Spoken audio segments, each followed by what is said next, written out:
You're not going to give it to the fans out there, Lynn? The sky is the color of what tonight? I already did. Oh, you did? Okay. Yeah. My headset's not working. Yeah. Now let's switch that out right now. The pitch. That had some heat to it, but it misses wide. A 94-mile-an-hour opener.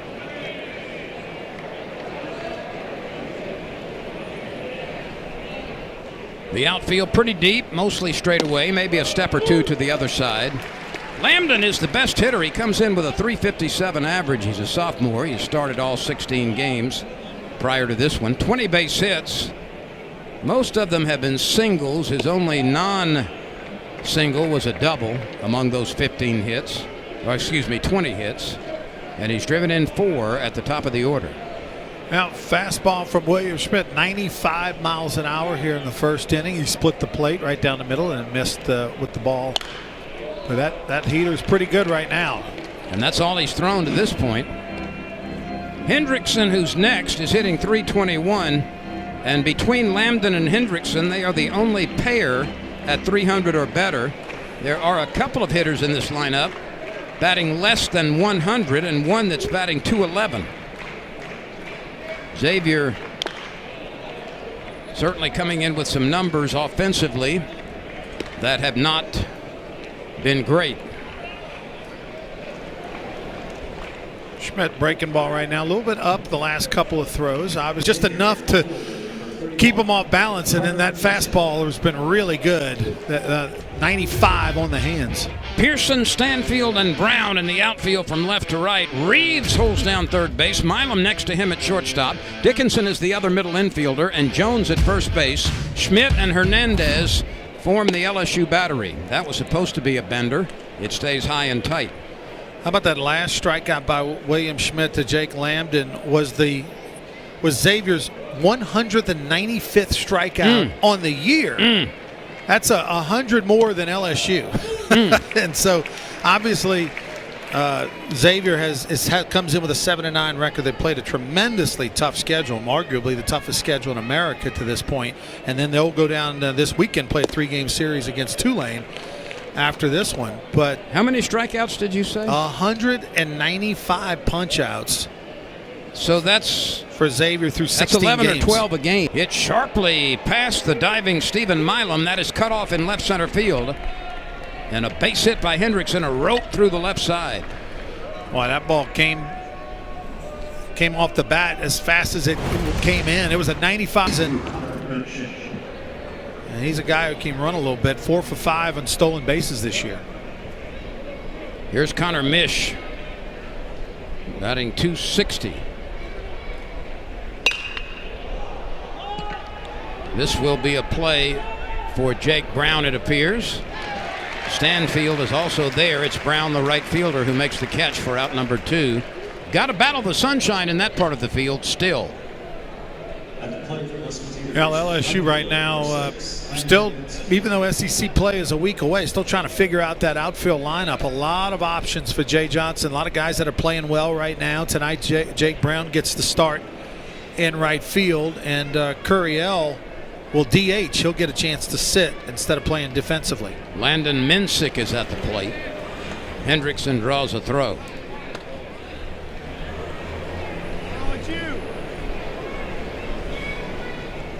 The wind is blowing out towards center field for the most part.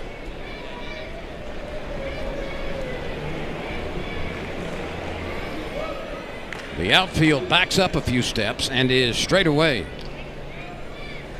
And the pitch, a very weak swing. That was an indecisive swing. Boy, talk about fooled right here. I mean, that's where, as a hitter, you start to go towards the baseball. You think it's a different pitch, and then all of a sudden, your hands are going, and you realize, oh, man, I got no shot. Ronnie, there are only 10 home runs represented in the lineup tonight for Xavier. So this is a team that has not hit the ball out of the ballpark very often. The leading home run producer in tonight's lineup is Hendrickson and also Waxman, who have 3.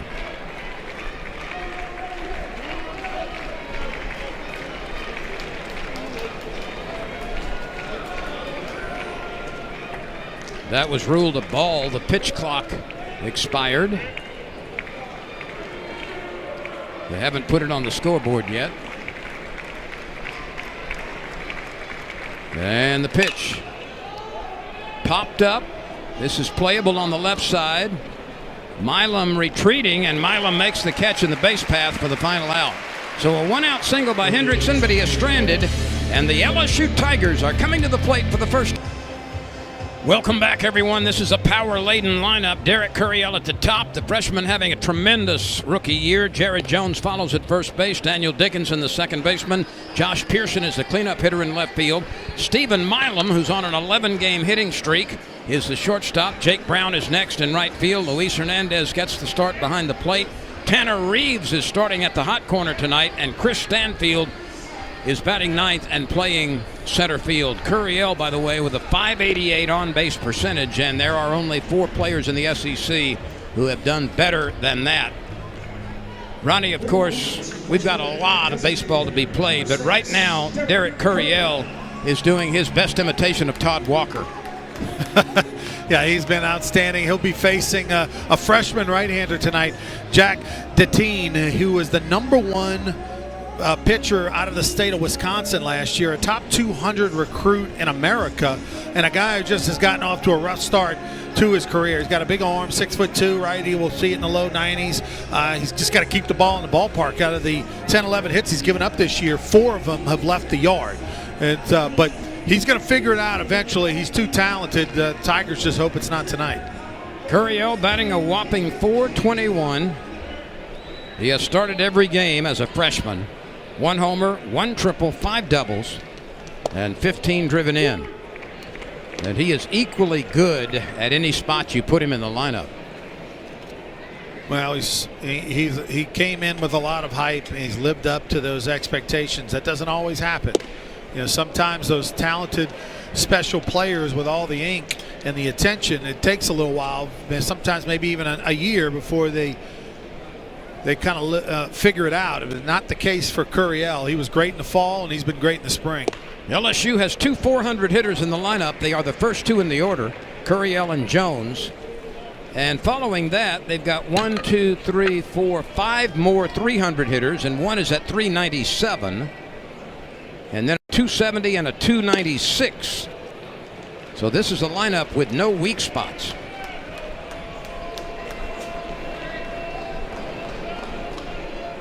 Curiel has not needed a guide dog to show him down to first base. He has reached base in every game this year. And that streak is going to continue right now. That ball falls out of the reach of the right fielder, Mansick. Curiel rounds second and looks at his coach, who says, whoa. Curiel slams on the brakes at second base. A ringing double into the right field corner, just out of the reach of Landon Mansick. Now that's Curiel's 6th double of the season. That's second most on the LSU team. And the reason he got that double in, he worked the count. He's always ahead in the count, it seems. He had a 3-ball, 1-strike count. He knew a fastball was coming. It was a little bit elevated, and Curiel had a double all the way. Just had to think about if he could get to third, and decided to hold on and stay in scoring position. Well, he holds on for Jared Jones, who has a team-leading 26 driven in, a team-leading 8 doubles and 6 homers. And the pitch downstairs to the Bear.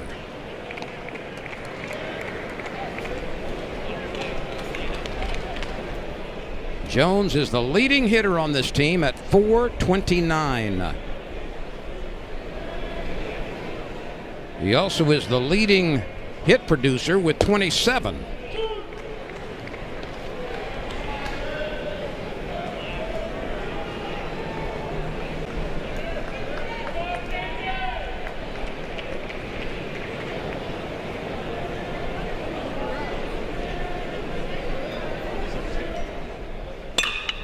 This ball is blasted deep to center field. Will the ballpark hold it? You can pucker up!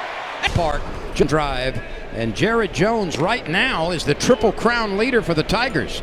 He's the best hitter with a batting average of well over 400. He leads in RBI, and he leads in home runs. I have a feeling he's going to stay there for a while. Then how about Deteen? I mean, This guy, Jack Deteen, on the mound for Xavier, top 100 recruit in America in some listings a year ago, top 200 recruit in just about every poll. And he's got to be thinking, wow, this college thing's pretty tough. This could be a back-to-back blast. It is up, up, up, pucker up. Kiss that baby goodbye.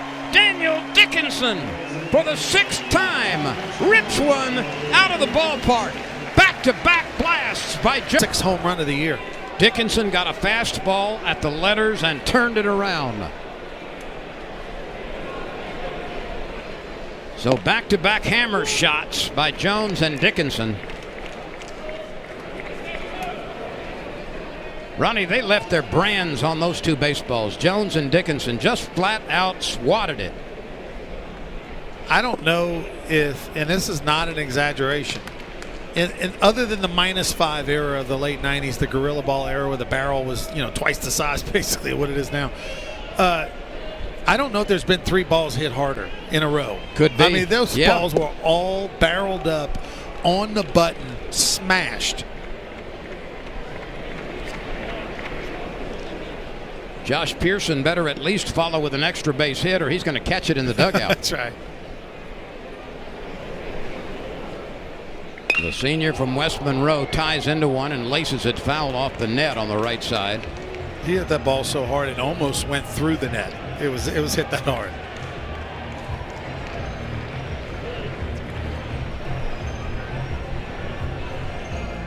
There is a shift on the infield, playing Pearson as an extreme pull hitter.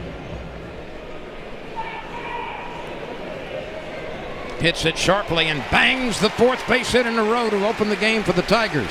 He beat the shift. An off-speed pitch, you cannot leave it up. And right now, that's the problem for Deteen, is that all of his pitches have been elevated. LSU's baseball team is not the only diamond team to get off to a good start.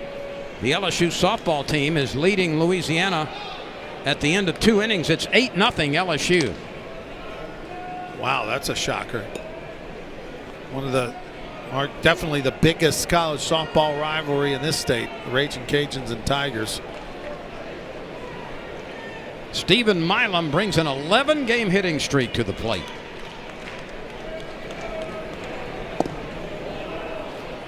His batting average has ascended to .397. He's just a knock away from .400. Ronnie Rance, Len Rollins with you. We are delighted you have chosen to spend some time with us.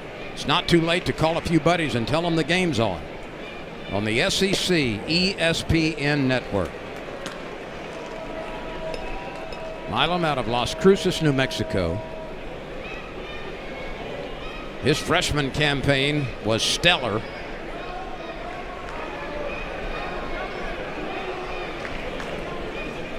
And the pitch there for a strike.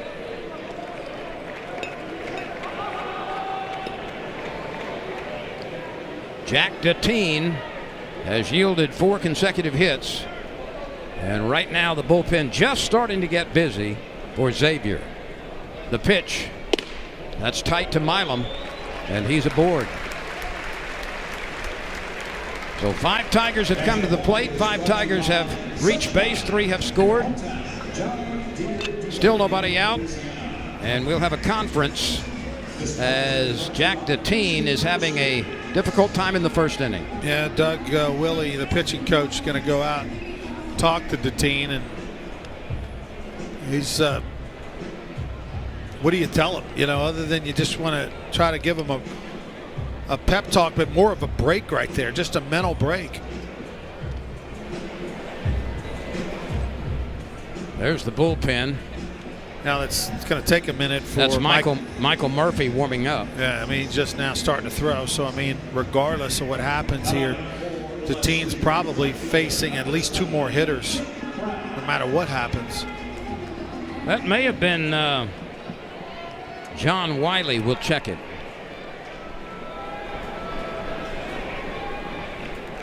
Here's Jake Brown. He takes a strike. Brown out of Sulphur, hitting .349.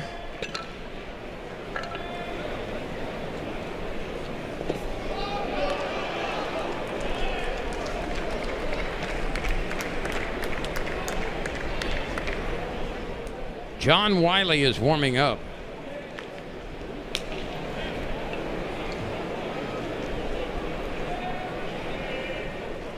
Eight driven in for Jake Brown.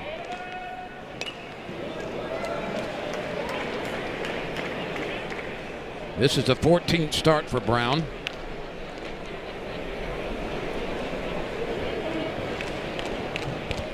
He's played in every game. He chops it to the right side. That's through for a base hit. Pearson rounds third. Pearson is coming to the plate. Pearson makes it standing, and the Tigers add to their lead. A bouncing RBI single to the right side by Jake Brown, and the Tigers have sent 6 to the plate. There is nobody out. Now, hitting is contagious. We've heard that analogy over the years. Again, another kind of elevated pitch, that ball going on at the LSU bat rack to to grab an at bat and a helmet and get in there. This has been a first inning barrage for the Tigers. And now here is Hernandez.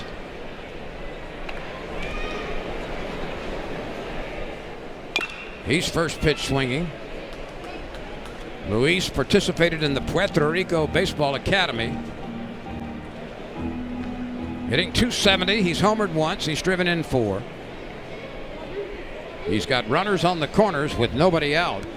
The infield is back looking for the double play.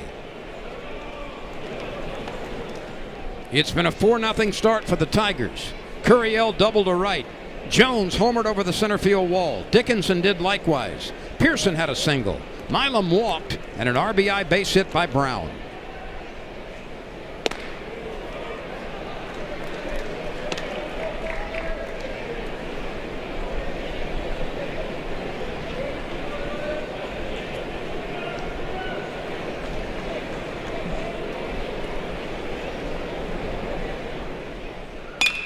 That's hit sharply. Out at second, out at first. The run scores. A 6-4-3 double play.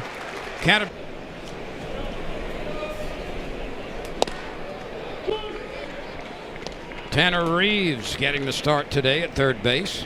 Chris Stanfield is on deck. 2 gone, 5 in for the Tigers. This ball is drilled into the right field corner. It is down on the warning track. Tanner Reeves rounds first. He's going to stop at second base. At it, but he sought out the hand so well that he went for it. And the Tigers now have scored 6 runs, as you mentioned. They're going to make a pitching change.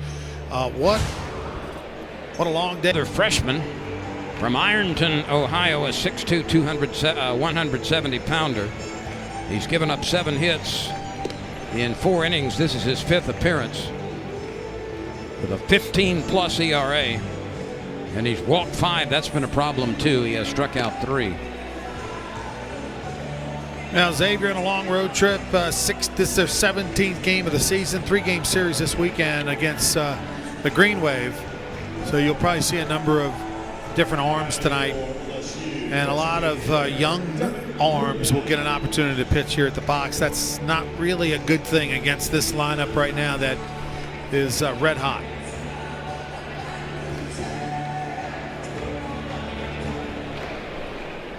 Seven of the first 9 hitters have reached base with base hits for the Tigers.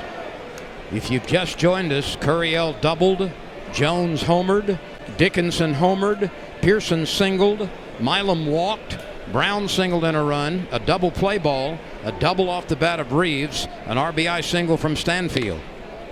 And it's back to Curiel at the top of the order.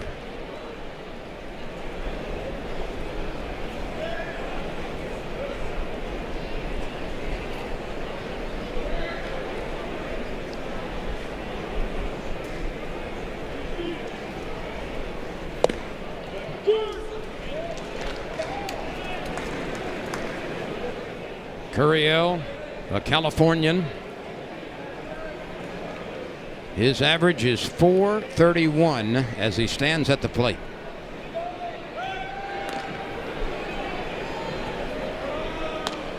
The thing that's impressive about the freshman Derek Curiel offensively, Lynn, is the minimal movement. I mean, he's just short to the ball, not a lot of movement that can get him off balance. Very patient, great eye. All the things you're looking for in a player. And especially a leadoff batter, right? I mean, he's got 21 walks, 11 strikeouts. I mean, that is just, that's incredible. Everybody throws around the words great a little too often. You know, sometimes the guy has had good, goes 4 innings, gives up 1 run. Oh, he was great tonight. But Derek Curiel has been great, and especially the context. True freshman on one of the top programs in America with all the eyes and the expectations on him. Preseason All-SEC player, and he is he's been the G word. He's been great. He's tied for second with Milam with 25 hits. Jones leads the way with 28. Curiel ties into one. This is hit deep. Carrying off the wall. Here comes a runner around third. He'll make it easily. Curiel on his way to third. I don't know what kind of scouting report Anderson's got. 6-7 miles an hour slower, and the bottom fell out of it. And you saw Anderson's face. He was like, whoa. That pitch was dirtier than a Bourbon Street martini. Oof, that is dirty. Here's Walksman.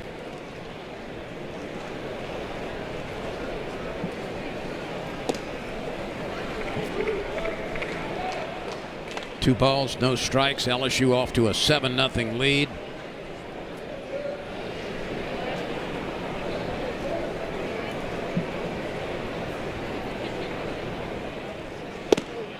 That's a fastball strike. LSU in softball is out in front 8-0 over Louisiana's Raging. Got whacked on that that pitch. I don't know if Hernandez and Newt got crossed up, but Hernandez missed this ball. Right here, that breaking ball sort of backs up. Hernandez doesn't even get a glove on it, and it hits him right in the face. Oof. That conks him right on the nose. My goodness. Or above it. There's some heat on that pitch, but it misses wide. That was 95 plus. Yeah, well, you know, if you hit the umpire in the face with a pitch, the next one better be right down the middle, because you're not going to get the call. That's for sure. I'm just glad it was a breaking pitch. Yeah, exactly. Here's Luke Hammond batting .083. Walksman was hitting .093. So they walked a sub-100 hitter. Hammond is out of Cincinnati.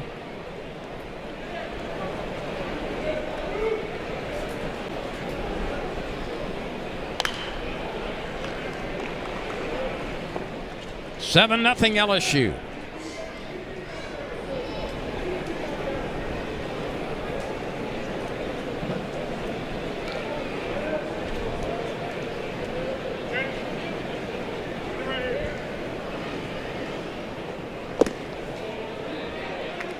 Boy, Newt's misses with the breaking ball have been big misses tonight. You see Xavier offense, and that was in a 3-game series against top 20 Vanderbilt.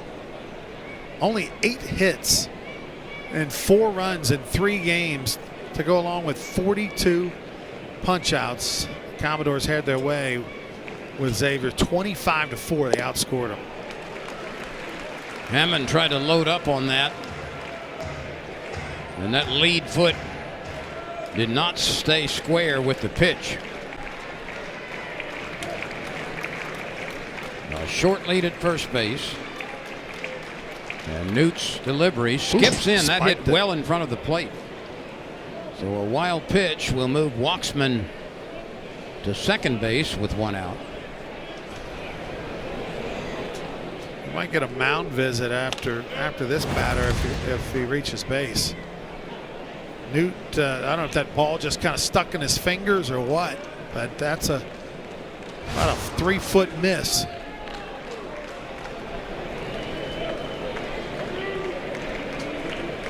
And a couple in his first inning of relief.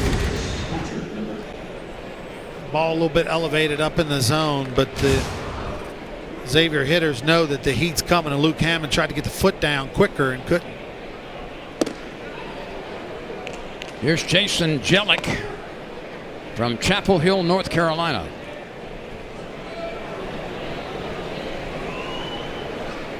He's a junior catcher.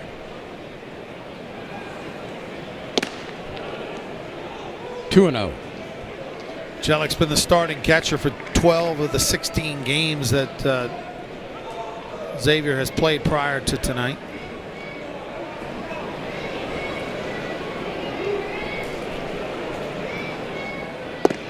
That's a check swing strike.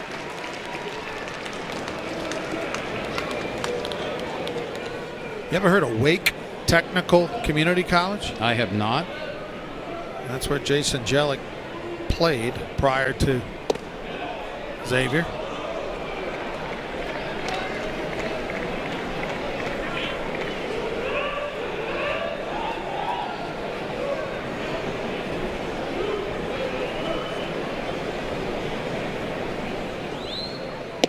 Swing and a miss.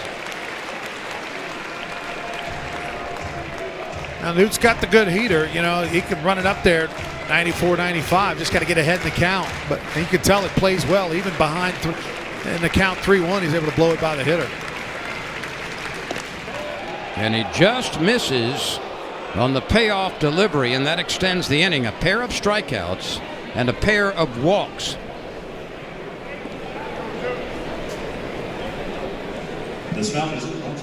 21 pitches thrown so far in this top of the second, and Nate Yeske, the Tiger pitching coach, out to try to get Newt locked in.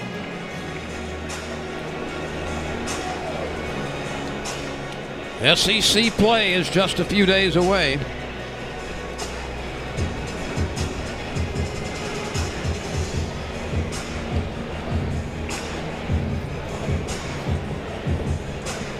The Tigers will start with Missouri. That's Friday, Saturday, and Sunday. 6:30, 6 o'clock, and 1 p.m. are the three scheduled game times. Weather may roll in Saturday, so we'll see if that's interrupting things or not. But Friday, Saturday, and Sunday, Missouri comes in. Here's Donovan Canterbury. Batting .286 at the bottom of the order. He's only had 7 at-bats. This is his second start.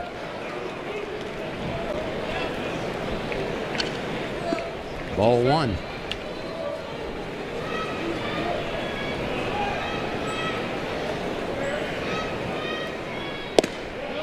Strike 1. I guess, you know, with your wife, Lynn, being a former librarian, you read the Canterbury Tales. Huh? I did. Yeah. Famous book. You didn't read it at Menard? Oh, I did. No, I did. I couldn't tell you anything about it. I just know that, you know, I read it. Good. And it was on the list. I had the summer reading, I think, probably.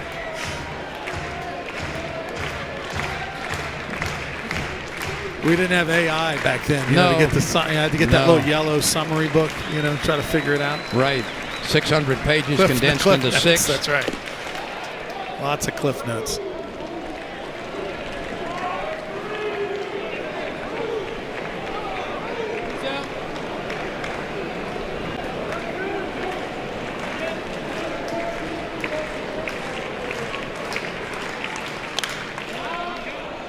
Two balls, 2 strikes, 2 outs, 2 on. LSU scored 7 in the bottom of the first.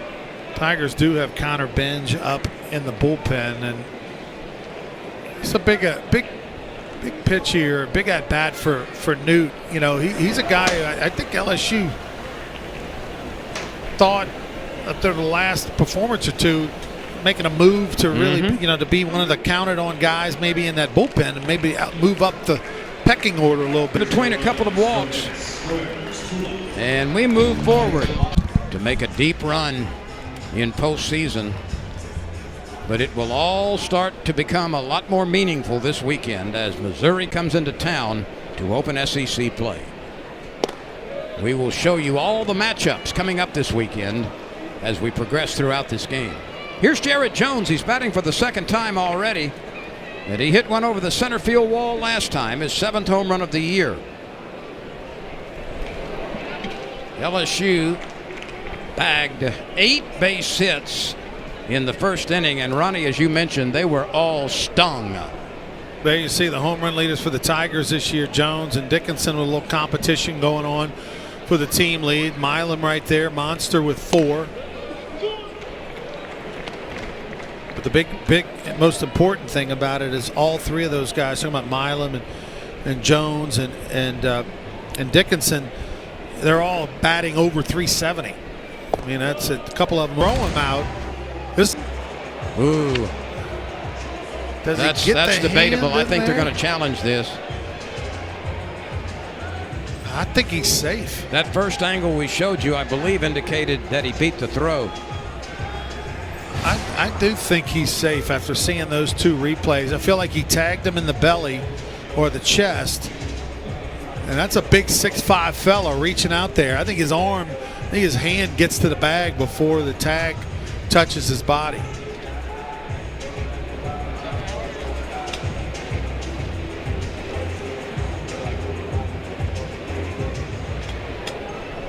So we'll see if they challenge. Interesting that they're not. It appears not. Right there, his hands on the bag. And now we can't see this angle right here. I mean, I think the hand is touching the bag. Double to a triple, and then Jones. I mean, what a difference a couple years makes. Jay Johnson, the first couple seasons at LSU, hardly ever ran, even when he had guys that could run. And then he's got Jared Jones now all of a sudden becoming, Jose Canseco, big fella who can run a little bit. The MVP of that 3-game. Ever since then, he is the senior from West Monroe High has been seeing it big. Well, his average has ascended to 351. Here's Milam. He walked and scored in the first. He's got the longest hitting streak for the Tigers right now at 11 games.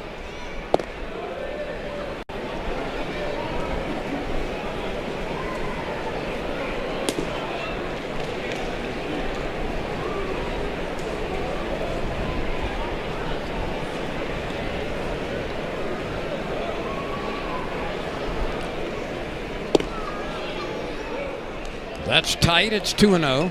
2 outs. A runner at first. LSU scored 7 in the first. And the Tigers bat in the second.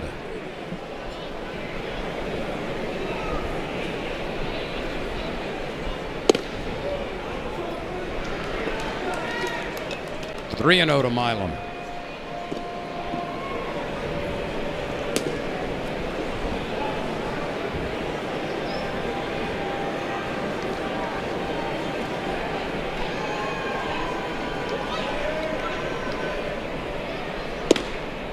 It's a 4-pitch pass to the monster.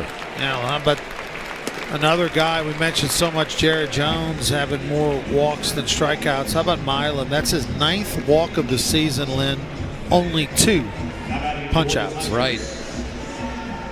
That's what makes him so valuable. Not only is he flirting with 400 with the batting average, he gets on base very, very frequently by other means. LSU, of its 9 batters in the starting lineup tonight, 1, 2, 3, 4, 5, 6 players have more walks than strikeouts.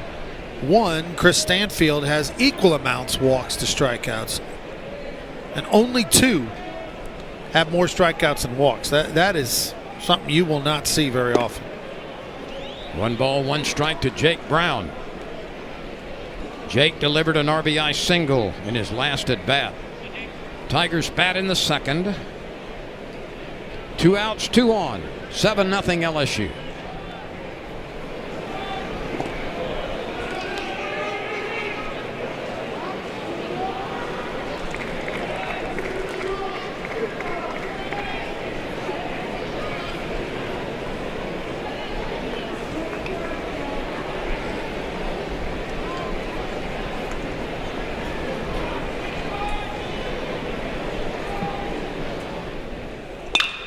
That's banged sharply through the right side. Jake Brown is 2 for 2.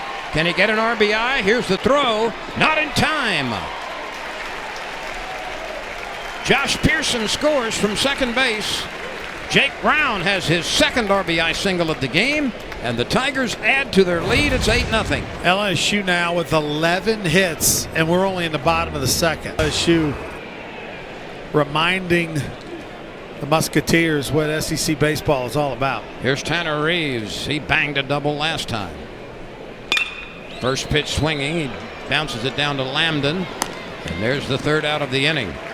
But the Tigers have another productive frame. They score 3 times. Jake Lambden leads it off.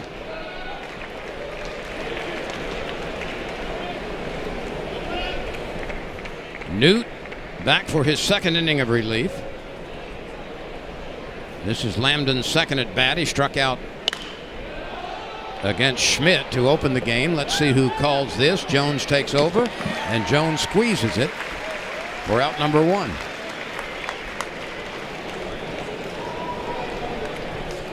Newt struck out the side in the second, but he also issued a couple of walks.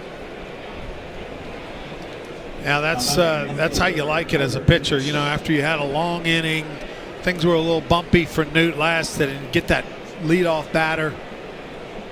Minimal pitches gives you a little confidence here to have a clean third.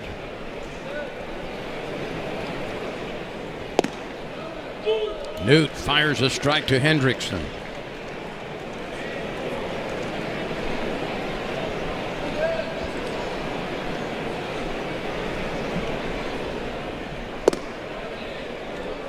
That levels the count.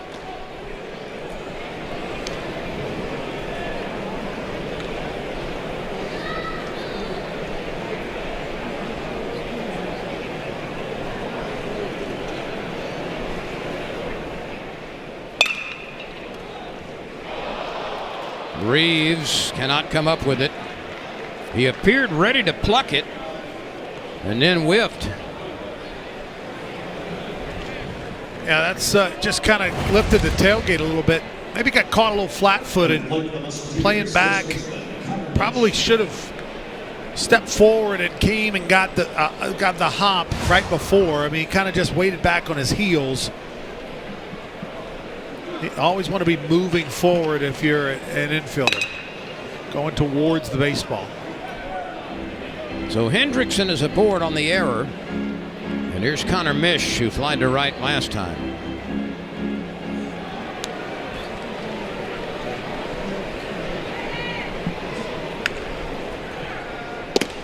A late swing and a miss. You know, Newt will. The thing about him that's impressive is it's an unorthodox sort of delivery. The ball sort of.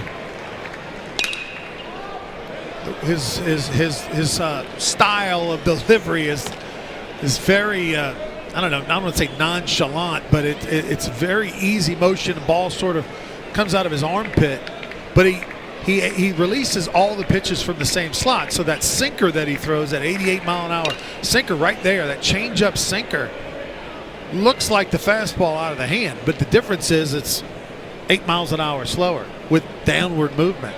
That's why he throws it so often. It's got a lot of run.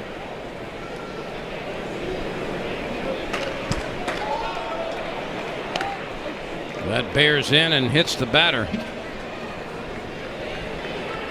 So 2 on with 1 out.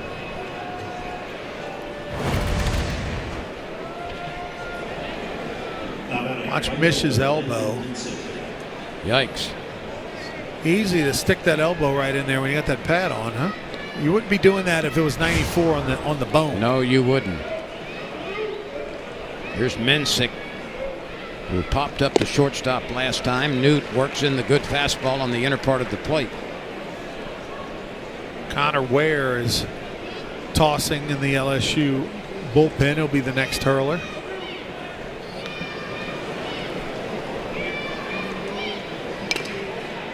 And quickly 2 strikes. There you see big 55 from South Mississippi by way of Pearl River Community College.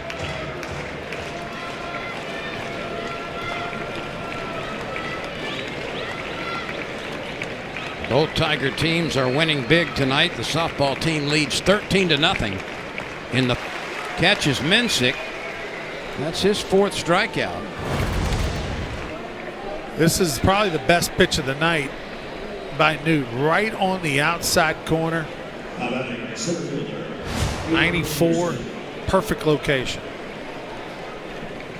It's the top of the 5th inning, 14-0 LSU leading and about to close out the Ragin' Cajuns. And the Ragin' Cajuns just got their first base hit, an infield hit in the top of the 5th. This will be playable by Brown in right field. He waits for it to come out of the darkness. 2 offensive runners in scoring yes, position. It is. We are just now playing in the 3rd inning. I mean, LSU's offense. I mean, you're happy if you play 9 innings and have 10 runs and 12 hits. They've done that in the first 2. Everybody has reached base at least once. Everybody except Milam has at least 1 base hit, and he's walked twice and scored twice. Stanfield and Curiel and Jones for the Tigers.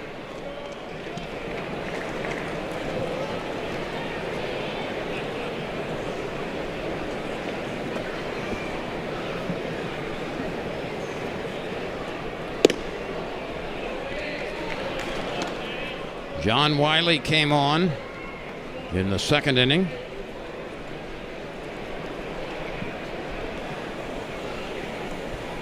Actually, the 1st, late in the 1st inning.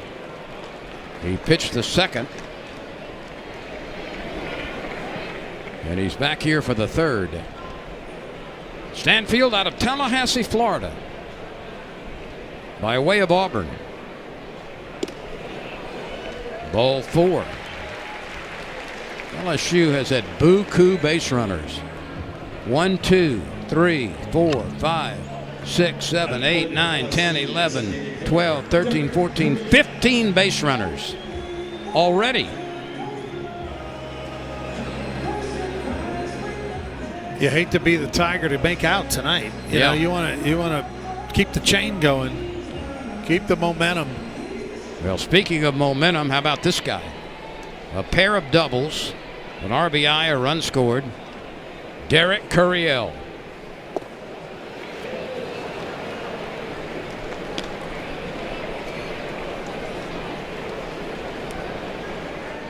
His average is .441 after 2 for 2 tonight.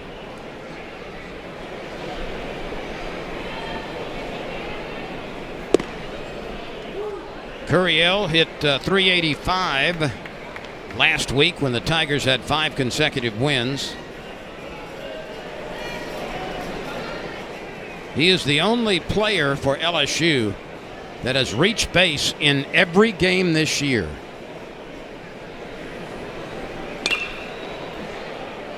And Ronnie, that rolls off the tongue rather easily, but boy, is that a valuable asset, isn't it?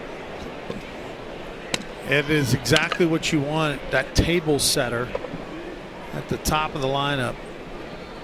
Someone that's patient, that's unselfish, and will just find a way on base no matter what, no matter how. And by extension, will score a lot of runs. 2-2.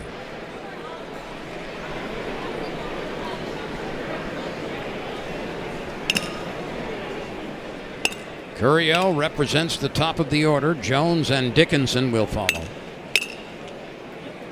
Stanfield has walked. He's running. Curiel is swinging and lines one over the net on the right side in foul ground. LSU's softball team dispatched Louisiana 14-0 in 5 innings. Wow. Torrey Edwards had a home run, and there may have what he thinks. It's what Zachary Edgens, the home plate umpire, thinks. His breaking ball. I agree with the umpire. Looks like a strike.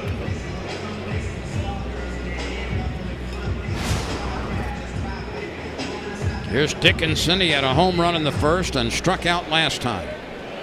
It was his 6th blast of the season. 1 out, runners on the corners. Curiel takes a very short lead away from first, and that hits Dickinson. So the bases are loaded.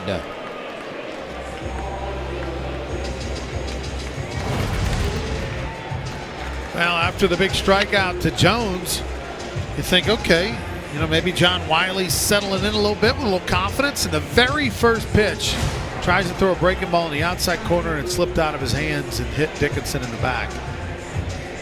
So Pearson, who's 2 for 2, steps to the plate. In addition to his 2 singles, he has scored twice.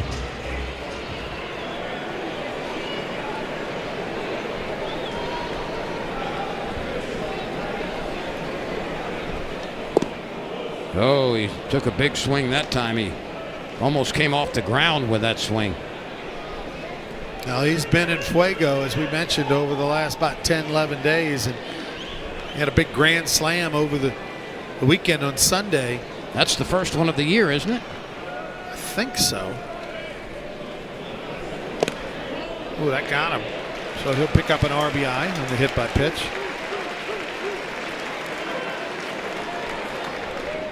So the merry-go-round continues in some fashion. A walk, a base hit, 2 hit batters in the inning. And up steps Monster Milam.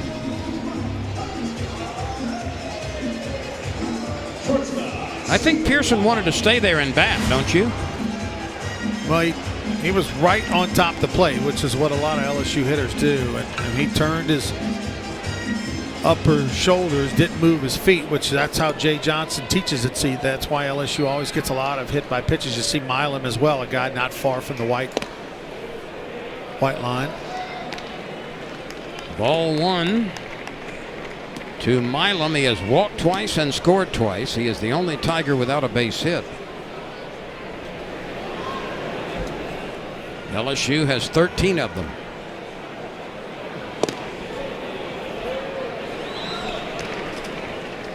Milam has come to the plate 9 times this year with the bases loaded, and he has delivered 3 times.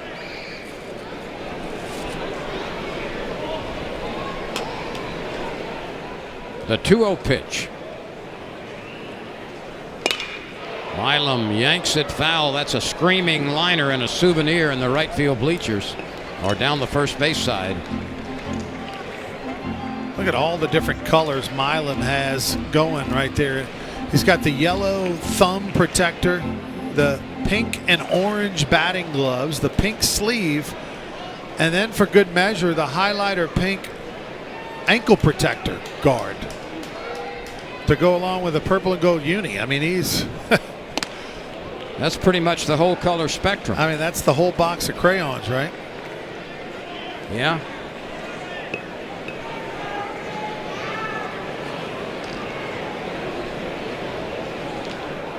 The only thing he's missing is infrared. Here we go. 3-1 pitch. Bases loaded. That's ball 4. It's the 3rd time Milam has walked. And the slow merry-go-round continues, and that may be it for John Wiley. I mean, how about that inning for Wiley? You strike out the hottest hitter on LSU's team, looking at a breaking ball and a 1-2 pitch, and then after that, hit batter, walk, and your night's over.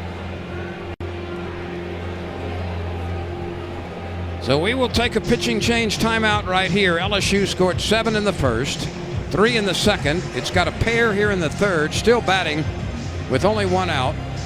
12-0 is the score. It's Breidenthal right now, no record. Only an inning and a third to his credit this year. 1 walk, 1 strikeout. And he has not allowed a hit. This is his 3rd appearance. He's been on in relief for a couple of very short outings to this point. So Jake Brown comes out. The sophomore has singled twice. He's knocked in a couple of runs. He has scored once.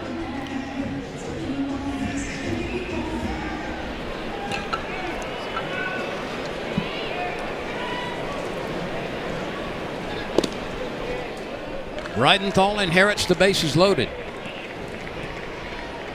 Jake Brown, for only the second time this year, comes to the plate with a runner on every base. He's 0 for 1.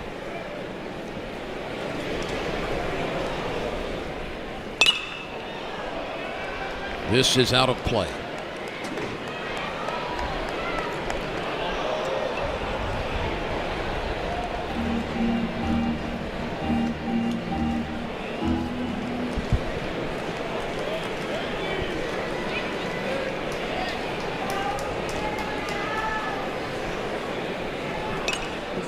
That's flicked foul.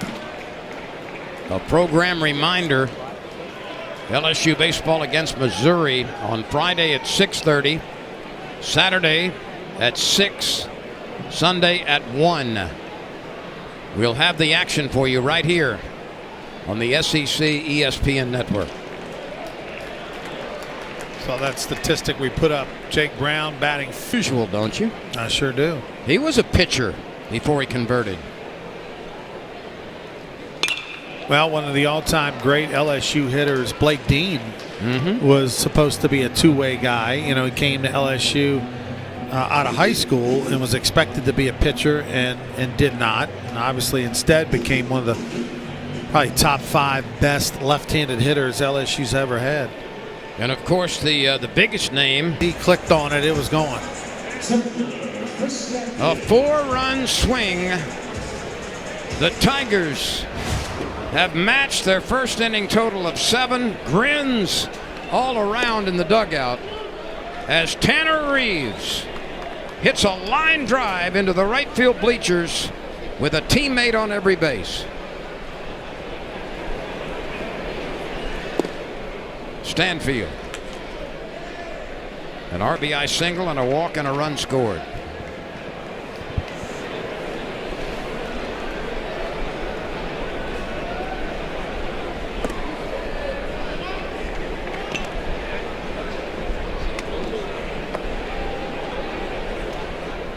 One ball, 2 strikes.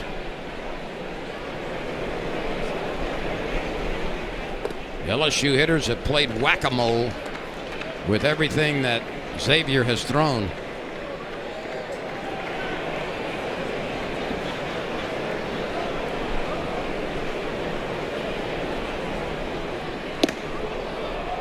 Stanfield reaches for one that was.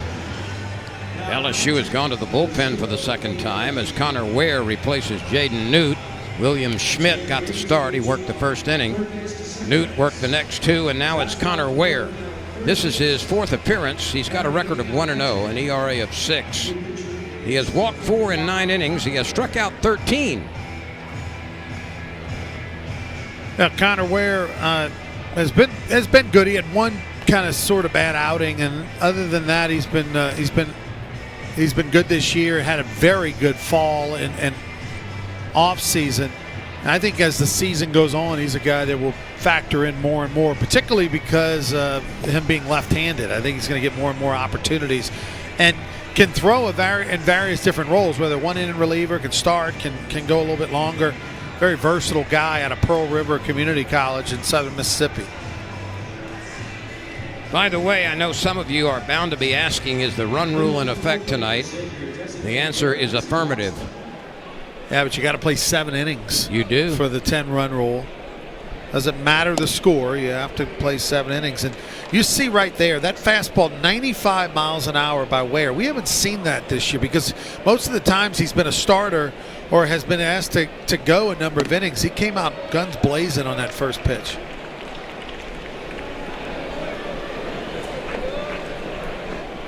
Isaac Waxman has been on base. He walked and was stranded at second in the second inning.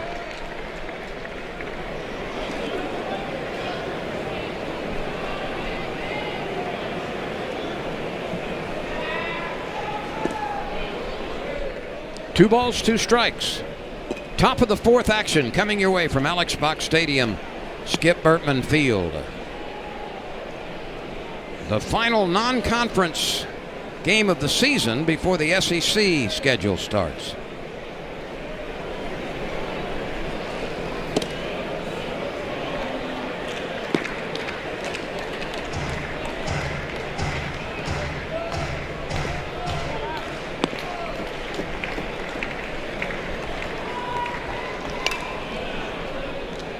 The count remains 3-2.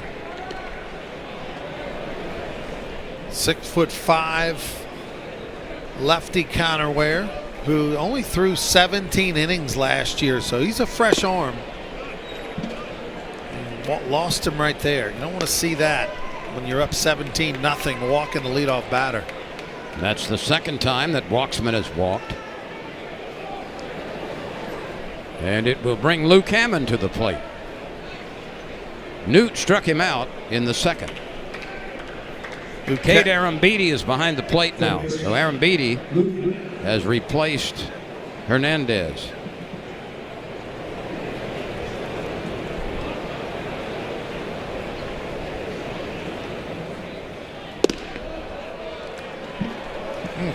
Thought that was a pretty good pitch.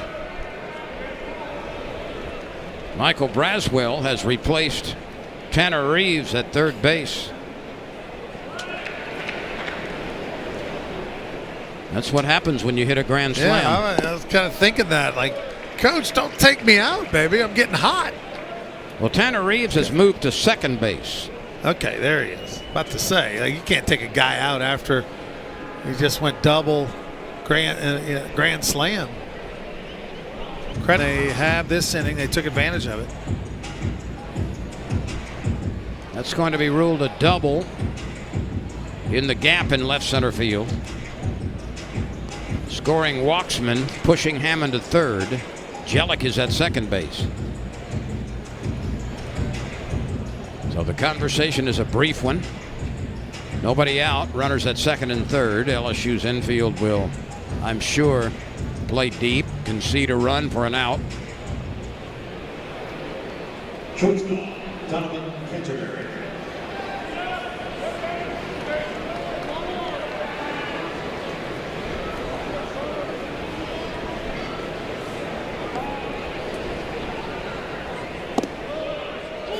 There's a strike. That was a pretty one, too. Old school lefty backdoor breaking ball. 79 miles an hour. It's about 14, 15 miles an hour slower than his fastball.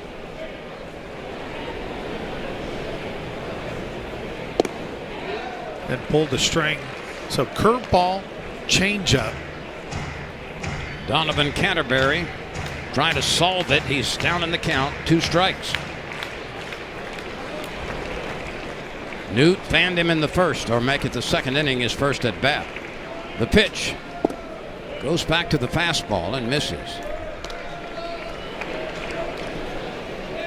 That's been the difference in Ware from what I saw out of him in the fall to what we've seen out of him in the early spring. His fastball command. It has not been as sharp as it was the three times I saw him back before Christmas, where he was just lights out, pinpoint with his command.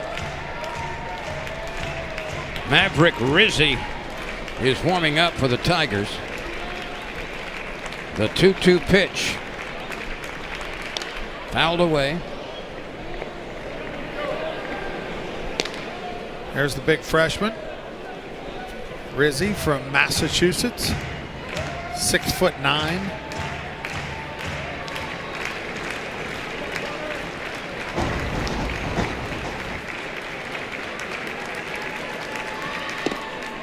That's high and away. First base is unoccupied. A 3-ball, 2-strike count.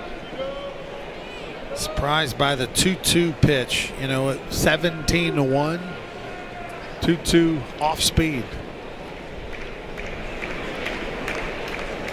On the outside of the plate. Rich Cordani, some guys who were a big part of the '91 national championship team from Connecticut and Massachusetts. Of course, LSU's had a lot of greats from New Jersey, but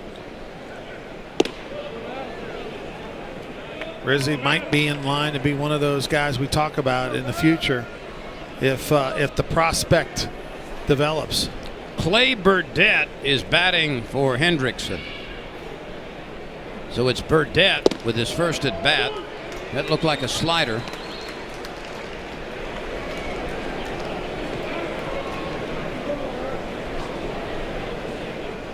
Burdett hitting .229. He's homered a couple of times. He's got teammates in scoring position. And that bender had him fishing. That one had some swerve to it, didn't it? It did. It did.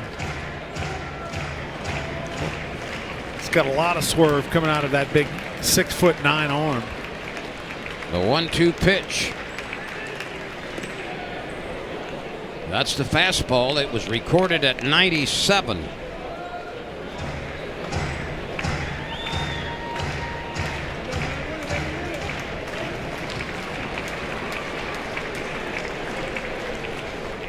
The 2-2 pitch. Good stop by Aaron Beatty.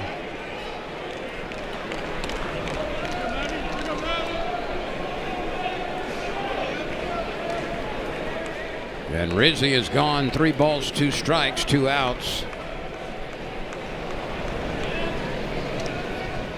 Let's see what he fires here with a full count.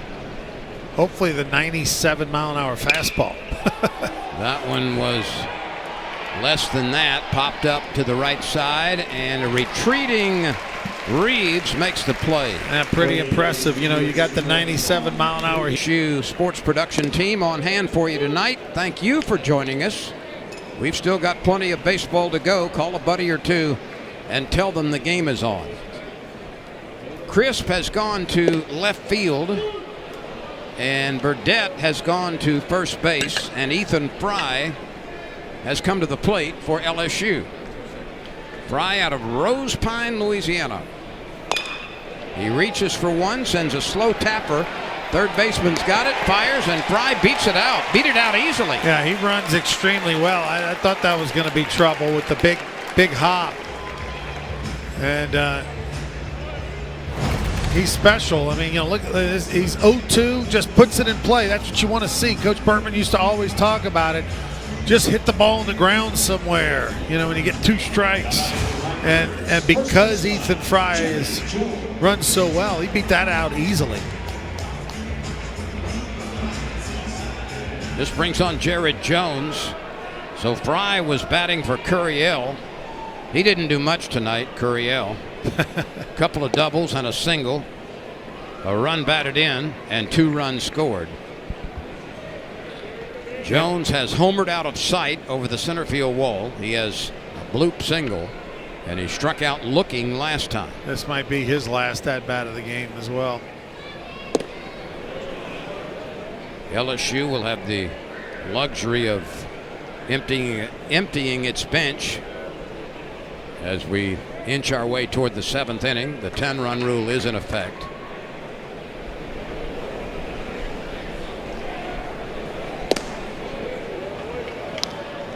This is one of those proud Papa games. You know, all the dads are going to be happy tomorrow because everybody's going to get a chance to play tonight. Yep. Tucker. The bag. He is right there. But the ball is hit so hard, 3 feet to his right, that he can't dive and put a glove on. So his average has moved close to 450. Right now, Jared Jones is hitting .448. He is the team leader in batting average. He is the team leader in home runs. He is the team leader in RBI. And he's the team leader in... That last part, can you say that again? Well, he's had 3. It's not like he's been running wild, but he is the team leader in stolen bases. 3 for 5 on the season. That's wild.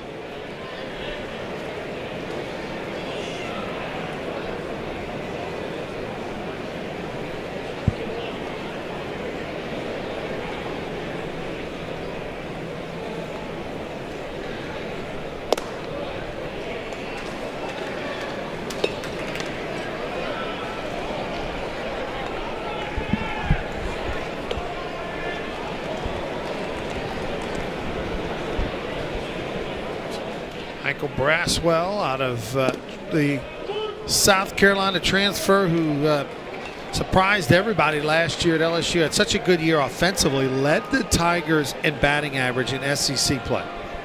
Think about that. And here he is this year battling to get back in the starting lineup. And this is hit a ton. Yes, it is. Deep to center field. Center fielder tracking, and makes the catch near the wall. It's plenty deep enough to score the runner from third. Braswell hit that one 400 feet. Aiden Anderson tracked it down. A very good at bat for Braswell. And the Tigers extend their lead. This ball is crunched. But watch Aiden Anderson track it down. He leaps and makes the... Need some good things to happen offensively. Get back in the mix. And Josh Pearson will not bat. Ashton Larson will.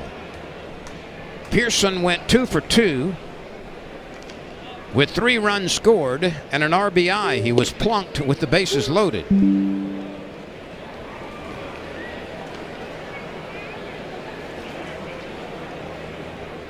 So Fry scores on that. Jones is now at second base with 1 out.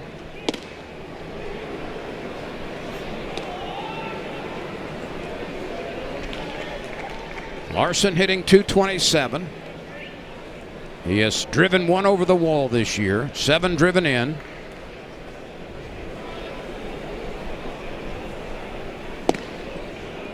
That's a strike. He's seen 3 breaking balls in a row. So he should have a pretty good read on it. Scoring in every inning. 18 runs, 18 hits for LSU. 2 runs, 4 hits for Xavier.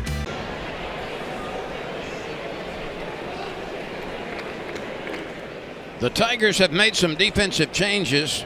Beck has gone to right field replacing Jake Brown. And Larson has gone to left field in place of Josh Pearson. So it's Larson and Stanfield and Beck in the pasture from left to right.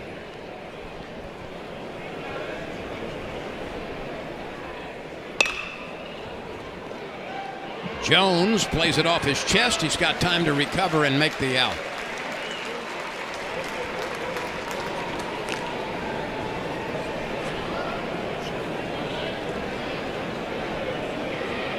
And the plate for Musketeers, center fielder Aiden Anderson.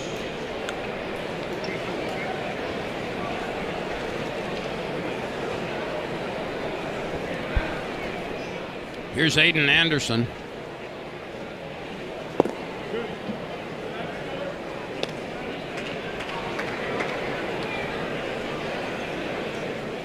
He's from Laguna Miguel, California. He's coming off a very nice catch in very deep center field, where he leaped on the warning track and made the grab.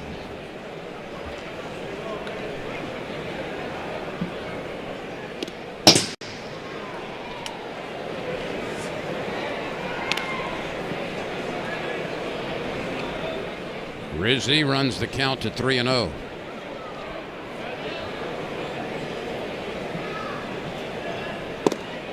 There's a strike.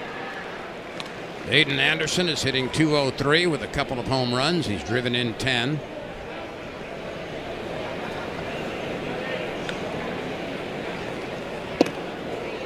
And Rizzi misses with some mid-90s heat. Yeah, 96 mile, 95 to 97 has been Rizzi, but you got to throw it over the plate. And a lot to like out of that young freshman. What the potential holds is pretty impressive. Isaac Waxman has been to the plate twice. He's walked twice. And he scored the first run for the Xavier team last inning. The Musketeers are 7 wins, 9 losses. But they have played a very, very difficult schedule.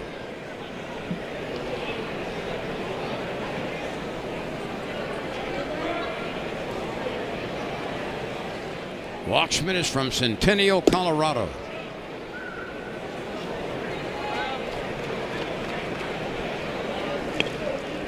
He's laboring at the plate. He's batting .093. He does have 3 home runs. This is the old, hey, Braswell, go and catcher, go talk to, and Aaron Beatty, go talk to Rizzi, see if you can calm him down. Also give Myers an opportunity to get warm in the LSU bullpen. Myers out of Santa Monica, Louisiana, by way of Nicholls State University for a couple of seasons. He'll be the next Tiger in the game. So that's 2 former Southland Conference players on this LSU team. Yes, sir.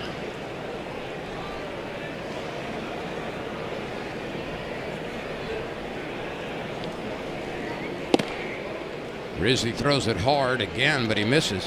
You mentioned Xavier's schedule, in how they've had arguably the hardest schedule in the country. How about 7th ranked Oregon State, 25th ranked Indiana, UNLV on the road, Oregon State again twice.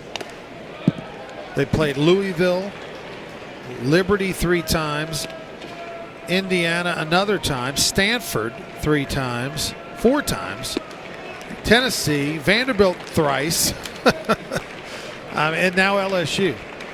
They have by far had the hardest schedule in America. That's why, even with a losing record, their RPI is number 2 in the country. Milam charges it, transfers, and fires a strike to the chest of Jared Jones. Ronnie, obviously there were questions about Milam's conversion to shortstop, but he has played very, very well there. Well, he answered it in the fall in college, and so far he's been making all the plays this year. I'm not going to question that, but how do people make that decision? They've never seen him play shortstop before. He was a second baseman last year. Well, he played shortstop in high school. True. And of course they scout and watch the fall games and all the stats and everything as well. All I'm saying is there's a lot of conjecture, but he has proven it once the season has started. And I also think that number 6th ranking takes into account a little bit of offense. Mm-hmm. No argument there for sure. That's a proven. Here's Luke Hammond from Cincinnati. Batting 143. The 2-strike pitch. Rizzi guns it in there. That was 98 and a half. It's 99. Lynn, round it up. Give the guy his props. If he throws at 98.6, you don't say 98.6, you say 99. Give that guy credit. It's just a normal temperature, 98.6. Nothing normal about 99, I can tell you. Milam retreats, shifts, slings it. Another good throw. Well done at shortstop by the monster. We move forward. LSU 18. Xavier. We've got a new catcher as well. This is Tyler Stack replacing Jellick. So Stevens pitching, Stack catching. So Stevens on the mound, small sample size at the freshman to start, but in high school in the state of Texas, he had a career earned run average of 1.18 through 171 innings with 243 strikeouts and had a 26-4 record. So he was a darn good pitcher. Lone Star Showdown. Pulls a straight changeup right there, 79 miles an hour. It looked just like the fastball. And Aaron Beatty was fooled. Well, we move from Josh Pearson to John Pearson. John Pearson is batting for Reeves. He's first pitch swinging and lifts it on the infield. This is not a sure thing. Oh, no. It's dropped. Yikes. Yikes. This has been comical for both teams. It's been comical for everybody except for the pitcher on the mound. That guy's not laughing. Boy, almost in fair territory. One guy who's happy is John Pearson. He gets another hack at it. That'll be an error.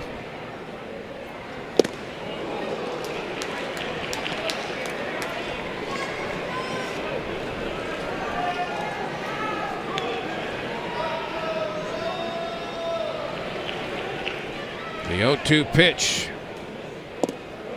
Twists outside.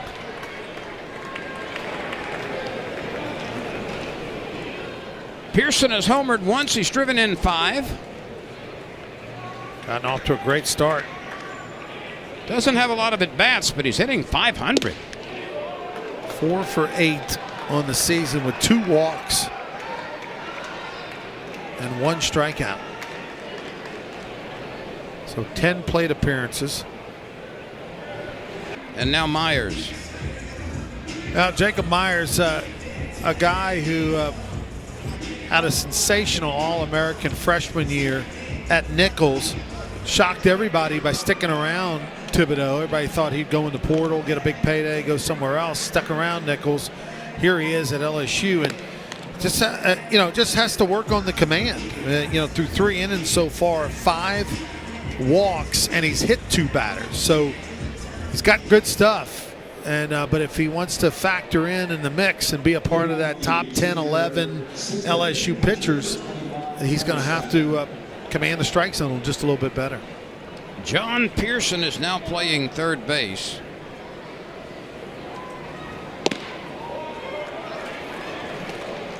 Braswell has moved from third to shortstop. Milam is out of the game.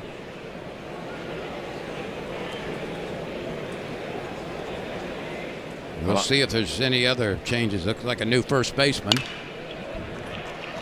How about that on John Pearson, the third baseman's? There's Costello at first. On John Pearson's glove over there at third, he has the pitch comm on the glove, on the actual glove, not on his wrist like everyone else.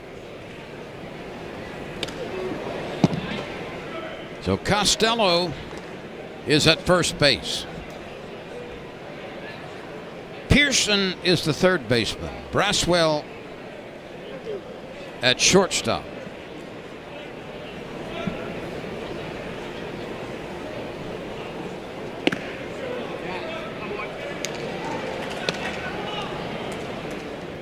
Beck is in right field. Looks like Nick Paul has moved to center field.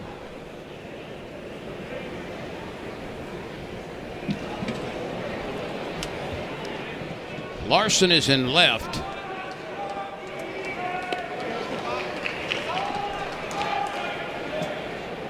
And Ryan is the second baseman.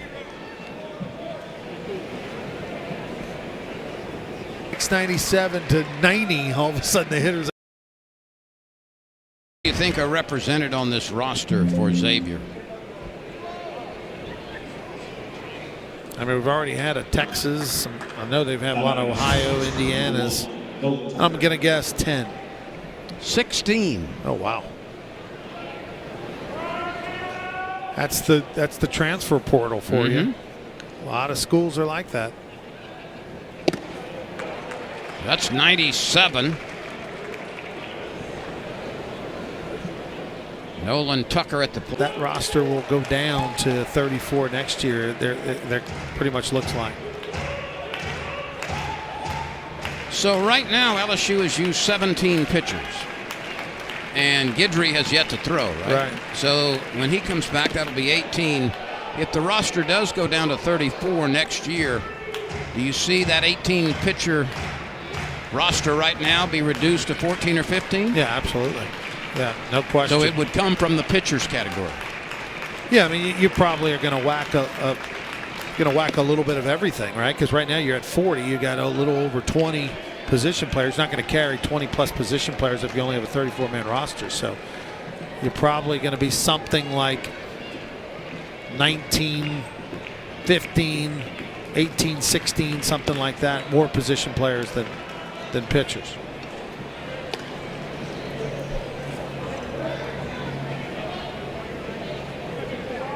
There's a base on balls, and the inning continues with 2 outs. Definitely, if you have a smaller roster, 34-man, something like that, the two-way player is more valuable. Yeah. You know, the guys that can do both. J.D. Crisp comes to the plate. Myers misses. at 95.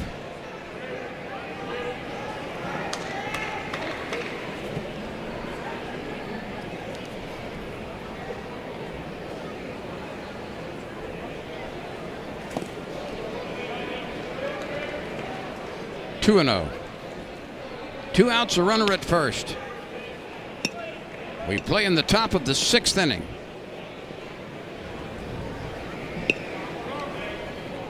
Both teams have gone very deep into their rosters, especially LSU.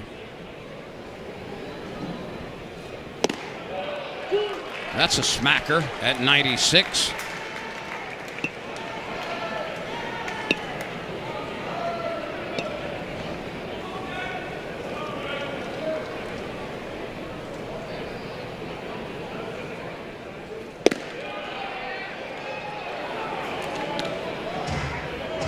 Three balls and a strike.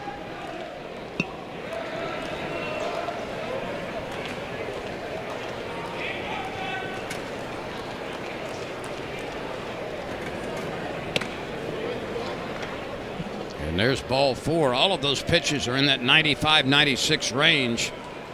But as you mentioned, Ronnie, control right now seems to be the issue for Myers. And everything seems to be up more than anything. I mean, 96, but he's already at 21 pitches. And just, only got 2 outs. Here's Clay Burdett. That's a strike.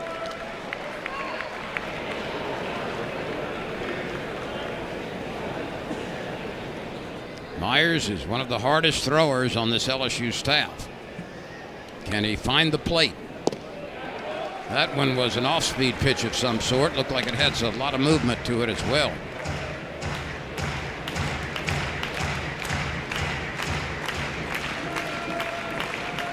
Two outs, 2 on, 2 strikes.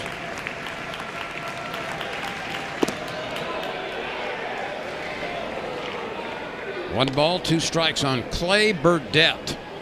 They appealed to the first base umpire, but he said he didn't go.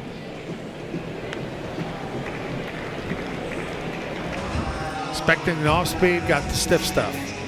This brings on Braswell.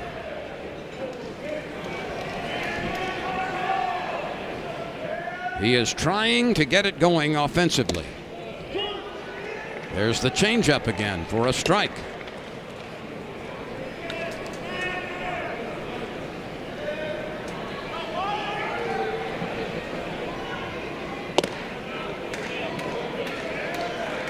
When you throw 2, 3 changeups to every fastball, it makes that fastball look 3, 4 miles an hour quicker.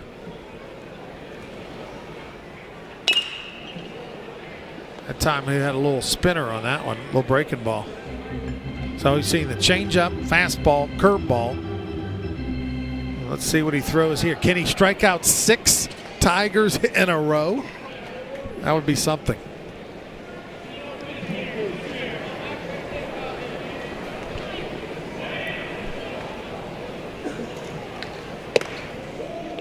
Coming into tonight's play, Tennessee was the only undefeated team in the SEC.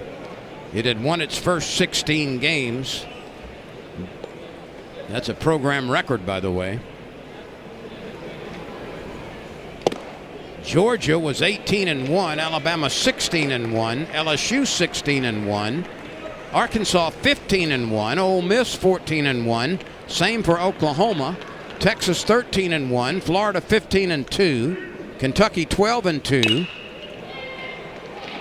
South Carolina 14-3, Auburn 13-3, Vanderbilt the same, Mississippi State 11-4, Texas A&M 9-6, and Missouri at the bottom with a record of 8-8.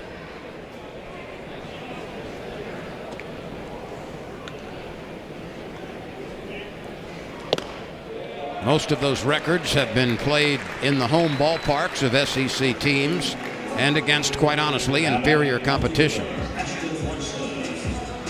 But it all gets geared up this weekend. Every weekend in the SEC is at least the equivalent of a regional, if not a super regional.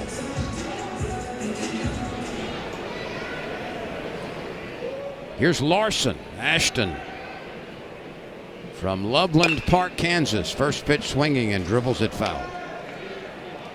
I mean, I think at one point there were 11 teams ranked in the top 25 from the SEC. I mean, think about that. With 16 teams in the league, it is so difficult, a 30-game schedule with that conference. I mean, just look at LSU last year, how poor their record was through the first 15 games, and then they were one of the best teams in the league the last 15 games.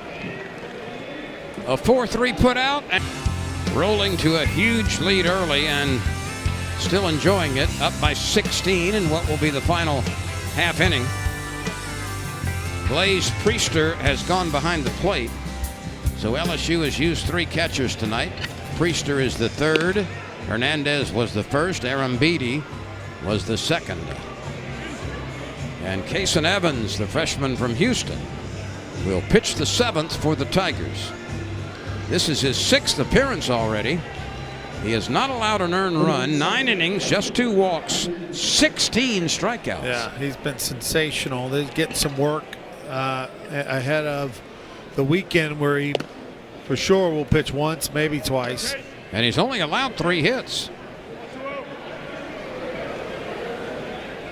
Landon Minsick at the plate. 2 balls, no strikes.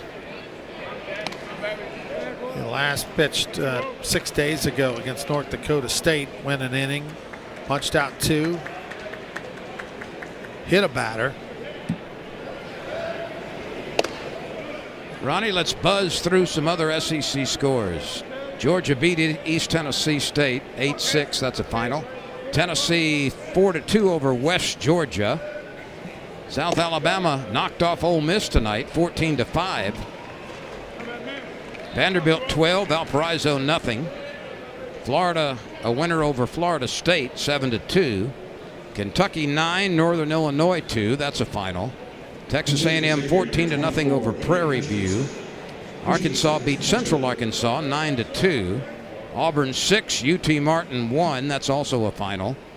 And these games are about to end. It's in the top of the 9th. Well, maybe it's not going to end. Alabama and UAB tied at 3.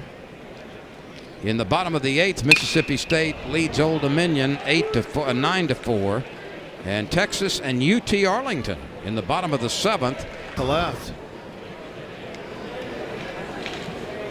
So now it's Waxman hitting less than 100. That's well wide and low.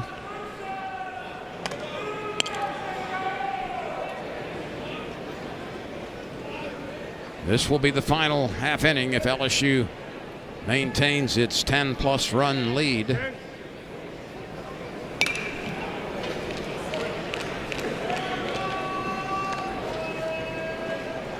Just to review offensively, the Tigers started slamming the ball all over the lot early.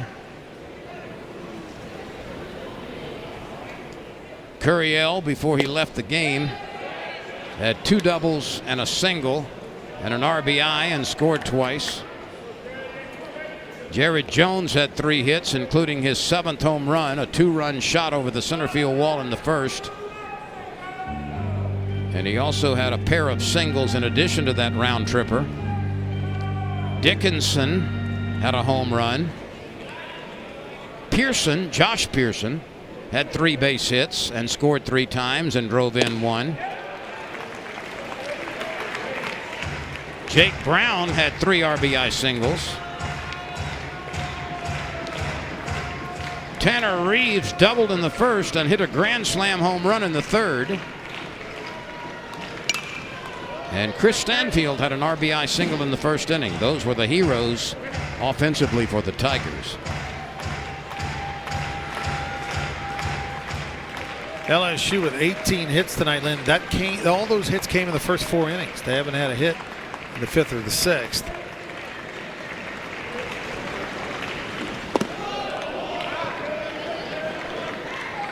Jay Johnson would like to see Evans not walk this guy, right? You don't want to see the pitch count get way up there. He's hoping he could go out there, maybe have a 15, 20 pitch inning at most. Evans walked the leadoff batter on 4 pitches, and Xavier able to get a little life here at the end of the game.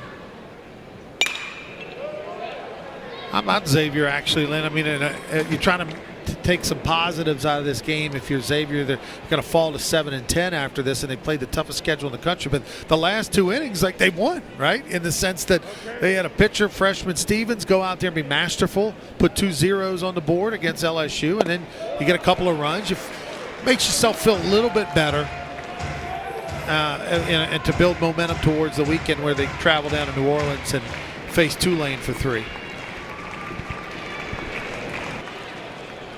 You mentioned all the SEC scores. One team you didn't mention as you take another look at an excellent breaking ball, which is Evans' go-to pitch. Missouri, the Tigers' opponent this weekend, will be coming in with an 8-8 record. They're not playing a midweek game.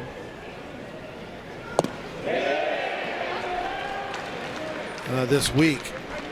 They'll be fresh. They're coming in 8-8 on the year. They went 2-2, did Missouri this past weekend against Binghamton University. Weather should not be a problem on Friday and Sunday. Saturday there is some rain expected, especially later in the day and at night. So we'll see if the schedule holds. Right now, Friday night, Saturday night, Sunday afternoon against Missouri. 6:30, 6 and 1:30, or rather 1, I think. Yeah, 1 o'clock on Sunday. This is fading foul.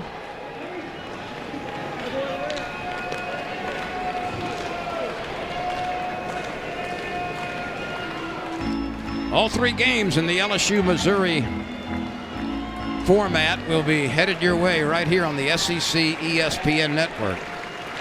Game before conference play starts on Friday against Missouri. Definitely a feel-good